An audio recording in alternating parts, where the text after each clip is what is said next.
Finally government of India ने TikTok और UC browser जैसे 59 चाइनीज ऐप को बैन कर दिया। कहीं ना कहीं जो बॉर्डर पे इंडिया और चाइना के बीच जो टेंशन माउंट हो रही है उसका ये रिफ्लेक्शन है। उसी के रिटेलिएशन में इंडियन गवर्नमेंट ने ये डिसीजन लिया है। हालांकि ये डिसीजन बहुत पहले लिया जाना चाहिए था, लेकिन खैर देर आए दुरुस्त आए। हम लोग टिकटॉक की मांग कर रहे थे, टिकटॉक को स्क्रैप करो, टिकटॉक को स्क्रैप करो, लेकिन गवर्नमेंट ने टिकटॉक के साथ साथ इसके जैसे 59 एप्स को भी स्क्रैप कर दिया। तो देर आए दुरुस्त आए। तो देखते हैं कि आखिर गवर्नमेंट ऑफ इंडिया ने क्या रीजन दिया है इसके बैन के ऊपर। तो ये ministry of electronics and IT की ऑफिशियल प्रेस रिलीज है, जिसमें मिनिस्ट्री ने क्लियर किया है कि government bans 59 mobile apps which are prejudicial to sovereignty and integrity of India, defense of India, security of state and public order।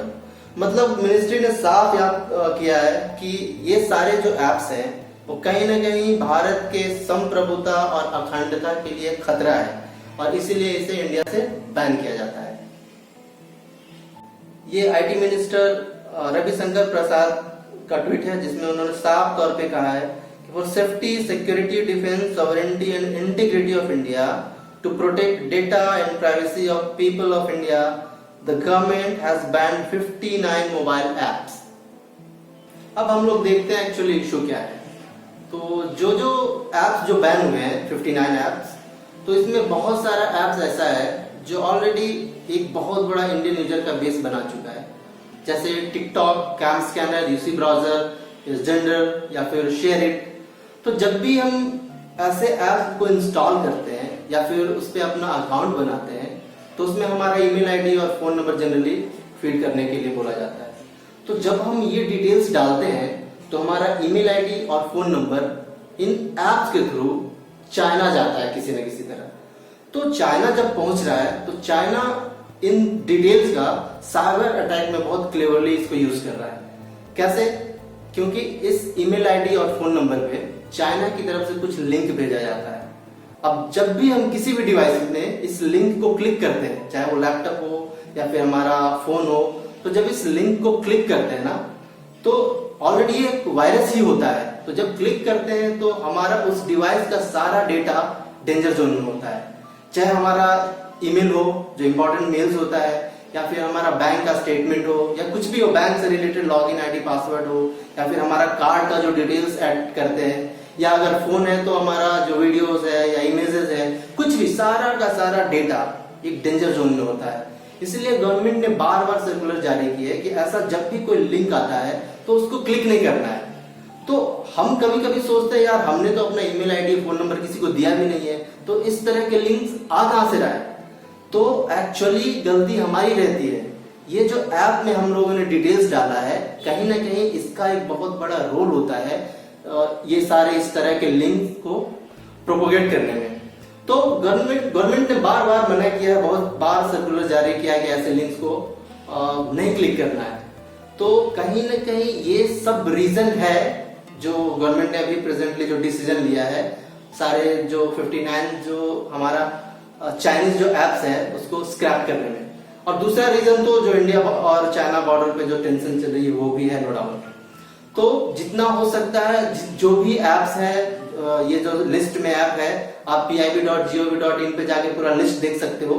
तो उसमें एक बार पूरा आप लिस्ट देखो, वो 59 ऐप कौन कौन सा है। जो भी अगर मोबाइल में आपका ये किसी भी तरह का ऐप है इस टाइप का, उसको आप डिलीट करो।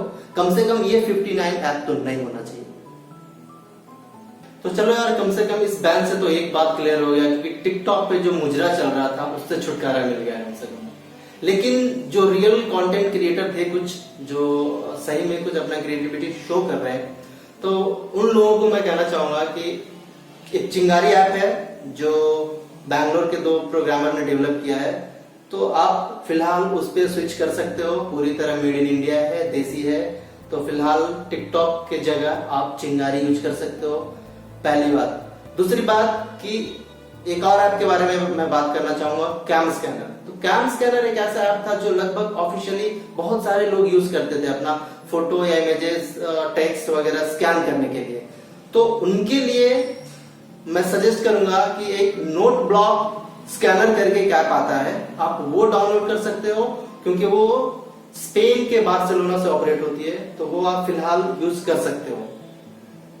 अब हम लोग देखते हैं कि नेक्स्ट स्टेप क्या होना चाहिए गवर्नमेंट का।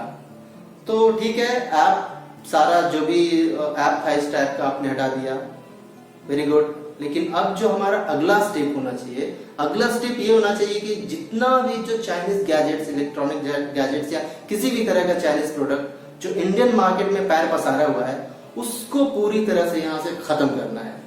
तो जैसे अब एग्जाम्पल के लिए मोबाइल फोन या स्मार्टफोन जो यूज करते हैं, तो बेसिकली हो क्या रहा है कि जो इंडियन जो मिडिल ऑर्डर जो कस्टमर होते हैं, जो हाई एंड फोन नहीं खरीद सकते, तो वो लोग क्या करते हैं कि सबसे पहले देखते हैं कि हमारे रेंज में, जो लो रेंज में कौन सा फोन है जो मैक्सिमम फीचर्स वगैरह दे सकते हैं।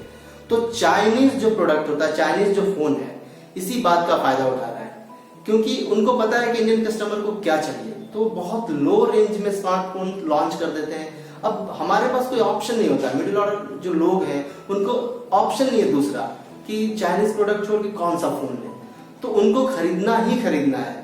तो इसको हटाने के लिए गवर्नमेंट को कोई ना कोई एक अल्टरनेटिव लाना पड़ेगा, या फिर हम पब्लिक को कुछ अल्टरनेटिव खोजना पड़ेगा, ताकि इसके कंपैरेटिवली हम उस प्रोडक्ट को ज्यादा वैल्यू दें।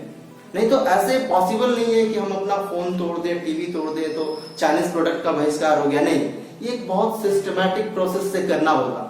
सबसे पहले हमें इसका अल्टरनेटिव खोजना होगा, तभी हम इस प्रोडक्ट को, ऐसे चाइनीज प्रोडक्ट को बाहर कर सकते हैं। अदरवाइज हम पहले बाहर कर दें और फिर सोचें, तो ऐसा पॉसिबल नहीं हो सकता। आप फोन के बिना नहीं रह सकते, बहुत सारा ऐसा गैजेट्स है जिसके बिना आप नहीं रह सकते, और आपको अभी प्रेजेंट मार्केट में उस प्रोडक्ट के अलावा कोई ऑप्शन नहीं है, तो आप ऐसा कर ही नहीं सकते। तो जो मेन स्टेप होना चाहिए, पहले हमें इन सारे प्रोडक्ट्स का अल्टरनेटिव ढूंढना पड़ेगा। गवर्नमेंट को भी इस डायरेक्शन में काम करना पड़ेगा कि इसके रिप्लेसमेंट के लिए कौन सा प्रोडक्ट लाएं, और उसके बाद जैसे ही आप अल्टरनेटिव प्रोवाइड कर देते हो, ऑटोमेटिकली जितने भी चाइनीज प्रोडक्ट्स हैं उसको इजिली स्क्रैप कर सकते हो। तो मैं गवर्नमेंट से अपील करना चाहूंगा, पब्लिक से भी अपील करता हूं कि अल्टरनेटिव ढूंढो, गवर्नमेंट को भी अल्टरनेटिव प्रोवाइड करना चाहिए, तब ये बहुत आसान काम हो जाएगा। और एक बार अगर हम लोगों ने सॉफ्टवेयर और हार्डवेयर दोनों लेवल पे अगर चाइना की कमर तोड़ दी ना, तो उसका इकोनॉमी का कमर वैसे भी टूट जाएगा। तो कुल मिलाकर बात यही है कि से नो टू चाइनीज ऐप। जितने भी चाइनीज ऐप है आपके मोबाइल में, उसको अभी के अभी डिलीट करो, उखाड़ फेंको, और जो भी चाइनीज प्रोडक्ट यूज कर रहे हो आप लग जाओ कि इसका क्या रिप्लेसमेंट हो सकता है, इसका अल्टरनेटिव ढूंढने में लग जाओ, और जितना जल्दी से जल्दी सारे चाइनीज जो कचरा है इंडियन मार्केट में, इसको उखाड़ के फेंकना है हम लोगों को। और वीडियो अगर इंफॉर्मेटिव लगता है तो लाइक करो, सब्सक्राइब करो, शेयर करो। तब तक के लिए जय हिंद।